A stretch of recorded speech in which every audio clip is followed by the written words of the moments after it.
লাকমাছড়া বাংলাদেশের যে কয়টি প্রাকৃতিক সৌন্দর্য রয়েছে তার মধ্যে অন্যতম।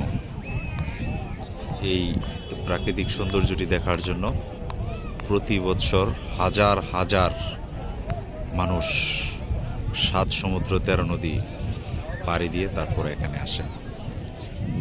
এখানের ওকে না না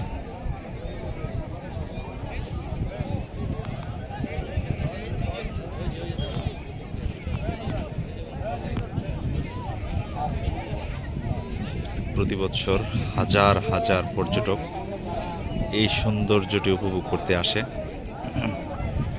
খুব কাছে গিয়ে এটা পর্যবেক্ষণ করা যায় না, কারণ সীমান্তটি একেবারেই ভারতের সীমান্তে অবস্থিত। তারপরেও বাংলাদেশের খুব কাছে থেকেই সেটি দেখা যায়। অনেক সুন্দর লাকমাছড়া জায়গাটির নাম।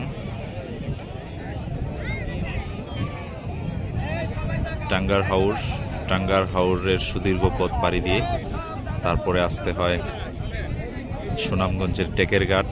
সুনামগঞ্জের টেকের ঘাট থেকে 50 টাকা ভাড়া যুগে আসতে হয় লাকমাছড়ায়। অসম্ভব প্রাকৃতিক সৌন্দর্য সমৃদ্ধ একটি স্থান। যদি কখনো সম্ভব হয় চলে আসবেন। কত সুন্দর দৃশ্য, আসলে বর্ণনা করে শেষ করা যায় না। দেখেন, অগণিত দর্শক এই পরন্ত বিকালে এই সৌন্দর্যটি উপভোগ করার জন্য এসেছে। ভারতের একমাত্র সীমান্তে অবস্থিত এই লাকমাছড়াটি দ্বীপটি। নামটিও খুব সুন্দর, লাকমাছড়া।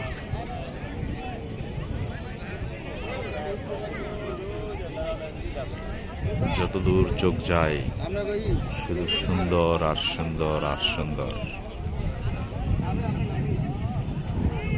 খুবই ভালো লাগে। খুব কাছে থেকে আপনাদেরকে দেখাতে পাচ্ছি না। যদি আমি একটু জুম করে দেখানোর চেষ্টা করি তাহলে আপনাদের আরো ভালো লাগবে। অনেক সুন্দর।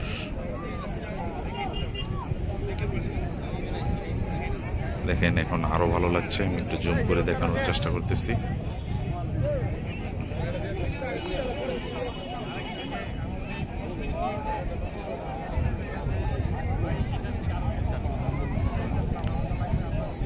আসবেন সময় করে সবাই।